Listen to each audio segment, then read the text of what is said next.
Hola, hello. Um, I wanted to show this. Um, this is something I made. It's basically, uh, it's basically a model of how things work, or at least how I perceive them working with an individual slash an additional person, and how they operate with with the external uh, landscape, shall we call it?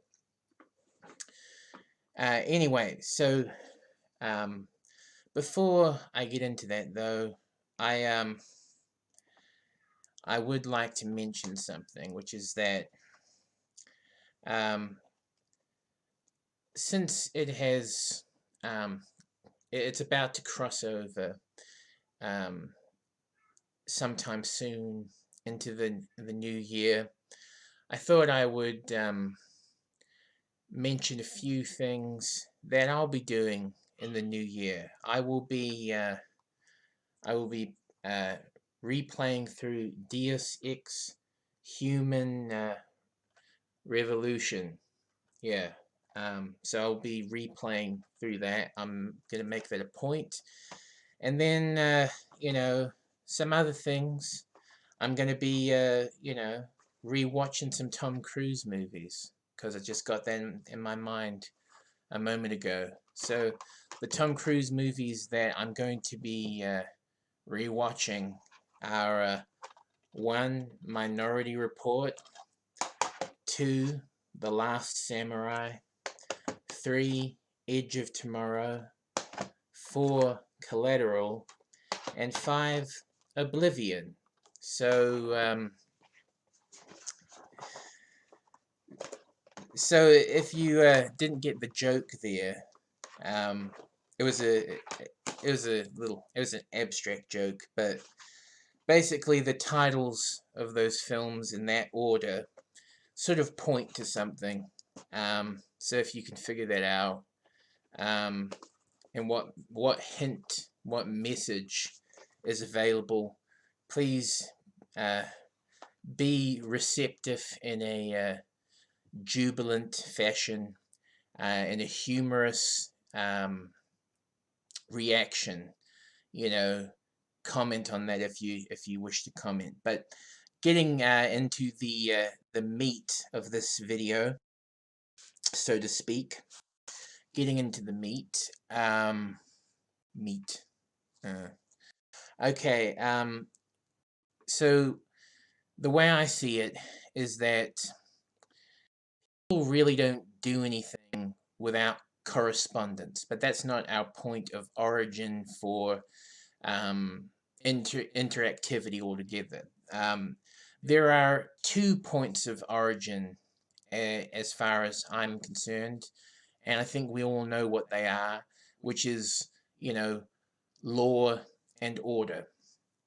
Law and order are our 2 points of origin.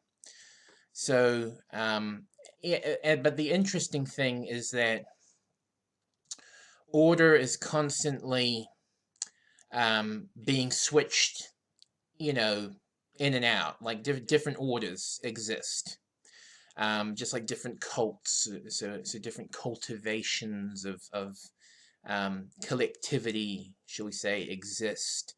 You know, you move one piece out, you put another piece in. That's sort of how order operates, but it operates by the creation of a law, right? Or the creation of laws creates orders, you know. So it's sort of like what Aries does, you know, Taurus has to manage, you know, and then we go around the disc.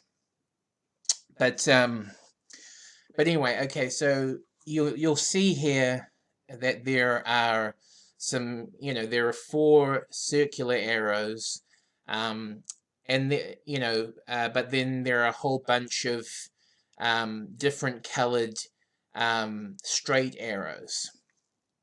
So okay, the black arrows equal conditional. So that's why they're black. They represent a conditional, lead into, like a conditional circuitry, should we say. The green arrows equal external. So what does that mean? That means they are essentially, they're part of the circuitry that free will does not control. So it's like aftermath of free will's effect, because you don't control the aftermath. It's related, but it's not connected. So it's, that's what the external represents. That's what the green arrows stand for. Red arrows stand for the internal of physics. So this is certainly falls within the realm of free will, but it's free will respondent to physics. And finally, the blue arrows represent the internal from metaphysics. So free will, but unlike the red arrows, it's the free will that that is responding to metaphysics. So I'll start this off by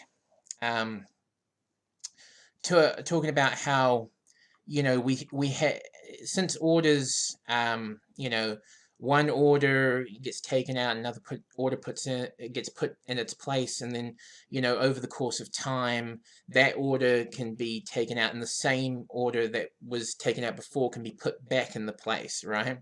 So different cults, the old cult can become the new cult after a generation or so. Like the old order can be entered into order again, entered into cosmic order again, or macro order again, given the course of time. That's the way order works. It's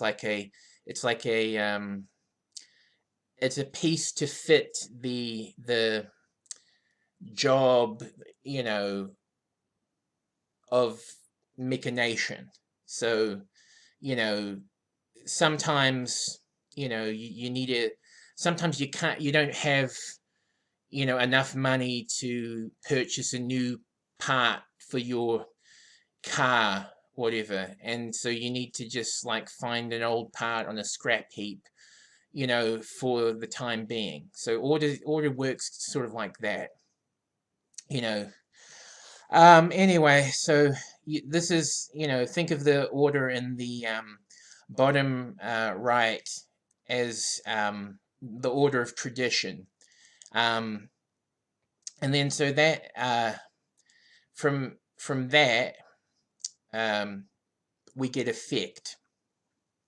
So I got to point out one thing. Okay, the arrowheads of the arrows that are straight, the arrowheads are marking point of departure. So it's not going to something, it's coming away from something. But anyway, okay, so tradition's order, that is the point from which effect departs, and from effect we get a point. A new point is established, from which there is a twofold point departure, one towards directions, the other towards creation of law. And so if we follow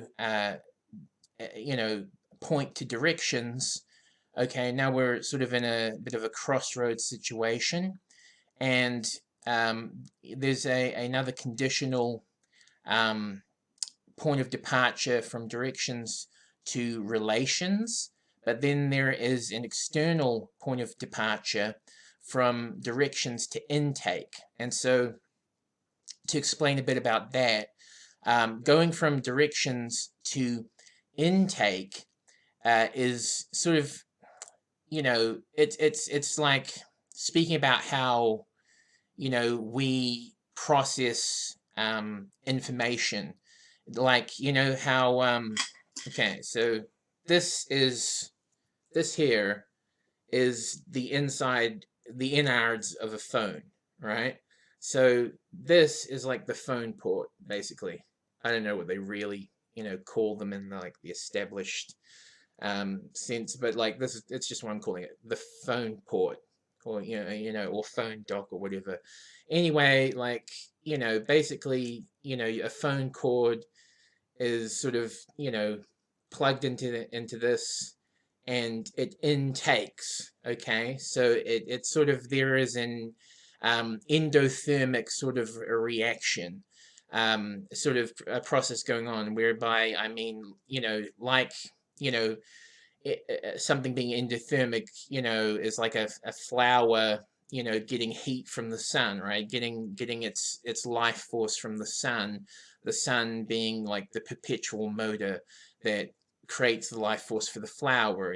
Without the sun, you know, the flower would wither and die. And so, that's different from, something that's exothermic. So exothermic would be like, think of, what's an example? Think of like a candle, and you get like you light the candle, and then, you watch the candle, and it starts melting, and that energy creates a hollow in the candle. And then you blow out the candle, the wax sits in place of that hollow. um, you know, and there's a new form, obviously, through that exothermic process. But basically, the the uh, the candle,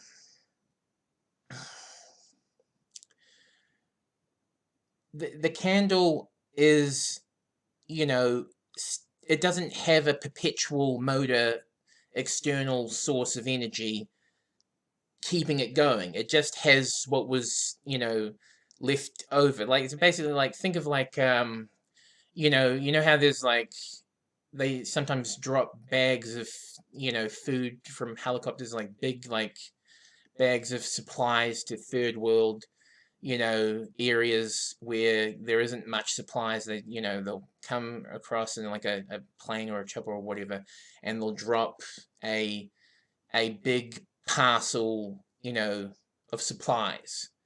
Think of, exothermic energy working in a similar way. And so that's not what intake's about. Intake is not, um, it's not exothermic. And the reason for that, the reason for why it's endothermic, is because, um, is because, like with the innards of this phone, having to be hooked up the um, for the innerness to occur, if you want to put it that way. Um, well, I am putting it that way. For the inner being to awaken, so to speak, the intake, it's endothermic. It's like you need the perpetual source of energy. That's what human beings need. That's why people, all the time keep referring to saying, like, we are social creatures. That's one of the reasons. There are other reasons. Anyway, I'm gonna have to just pause this. I'm gonna have to stop this recording right now because I got something on the stove. But I will make a part 2.